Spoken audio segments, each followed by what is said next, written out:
This is Leadership Plus. I'm Dave Edwards. You know, if you pick up any management book or if you even watch my videos, you will hear people give you the advice as a manager that sometimes you have to delegate chores to someone else.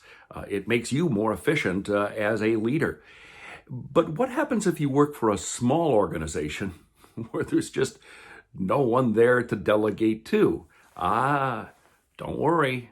You have some opportunities to delegate as well. But before we get to that, or even talk about delegation to anyone else, the first thing I recommend is that you do a quick assessment of your schedule.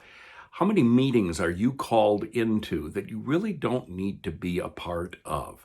I always say that you need to look at the agenda and see if your participation is important. And if it is not, just decline. I also really believe that if you are invited to a meeting where there is no agenda, then you really don't need to be there. So that's step one. Take a look at what you are expected to do in a given week. The next thing you need to do is to audit your to-do list. Take a look at how many items are on your to-do list that you need to focus on right away. How urgent are they? Obviously, those are items that you have to pay immediate attention to.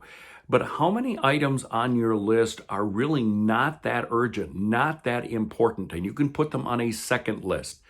David Allen, the author of Getting Things Done, calls that your someday maybe list. So your second step is to take a look at your task list. By the way, I highly recommend that you read David Allen's book, Getting Things Done. It will give you a lot of great advice on how to manage tasks and how to manage your time. He is, by the way, a huge proponent of writing everything down. He says, and I think he's absolutely right, we can't remember all the things we have to do or have to think about. So he encourages everyone to make a list, make a lot of lists of things you need to do. One of the things that I do that really helps me is that every day I take a look at my long list of to-do items and select 3, maybe 4 items that really need my attention that I will work on through the course of the day. It gives me focus for my day. But the other thing that it does is, when those emails come in, it allows me to put those emails into context as to if they are really more important than the items that I had pre-selected as things I'll work on. Now, if you are finding that your boss is making a lot of requests of you and a lot of the things on your to-do list are because of things that your boss expects you to do or provide to him or her, you've got a slightly different problem. But it's a manageable problem. Here's what I suggest. When you get a lot of tasks from your boss and they're backing you up and holding you up, I suggest you have an honest conversation with your boss and ask him or her, of all the tasks that they've given you, which ones are the most important. And tell him you're going to put all of your energies towards getting those items done. But you've only got so many hours in the day, so many hours in the week, so you need direction from your boss as to what you need to do first, second, and third. The other thing that takes up so much of our time is simply setting up meetings. You know the way that game is played. I want to meet with you, so I'll send you an email saying, hey, let's meet. Could we meet Friday at 1 o'clock? And you write me back and you say, no, I'm busy at Friday at 1 o'clock. How about Friday at 3 o'clock? And I say, no, I'm sorry, I'm not busy. I'm busy at Friday at 3. And that game keeps going on and on and on. Now, if you have an administrative assistant, obviously, that person can take care of your calendar. But what if you don't have an administrative assistant?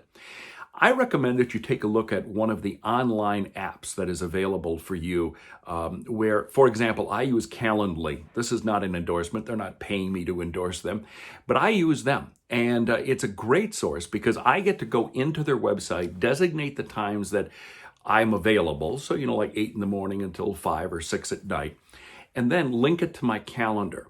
So if I send you an invitation to meet with me, you will see the times that are available. And as appointments go on my calendar, those times become unavailable to you. Now, if you're using Outlook or you're using some other email program and calendar program, they might have a similar feature. But I do recommend you looking into options to streamline the setting of meetings. Now, if you don't already, I highly recommend that you set out blocks of time on your calendar to get work done.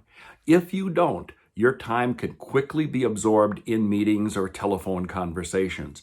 So if you allow yourself to just block out a couple of hours every day or hours every week for work time, then that will help you get done a lot of the things that are backing up on your to-do list. And finally, if your organization just does not have the resources to provide you with administrative support, there is one other thing that you can do, and that is to hire a virtual assistant.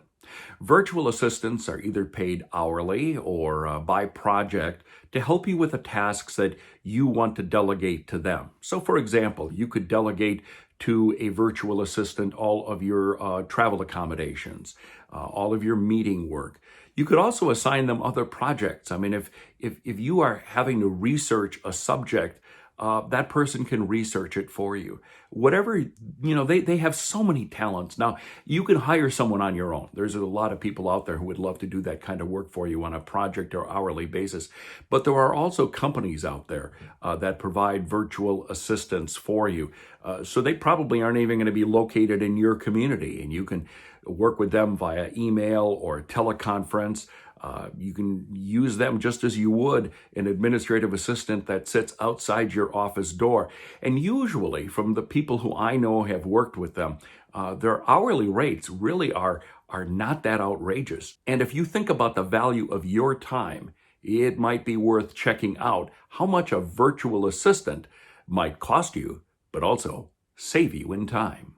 Not having someone to delegate to, whether it's a person that you work with or a virtual assistant, can really be a detriment to your effectiveness. And that's why it is a problem, and I do think it's something that is worth thinking about. That's today's Leadership Plus. I'm Dave Edwards. Click the like button, please. Subscribe to these videos. We've got many more coming at you. And if you'd like to read more articles about productivity and leadership and management, please check out my website at daveedwardsmedia.com. Thanks.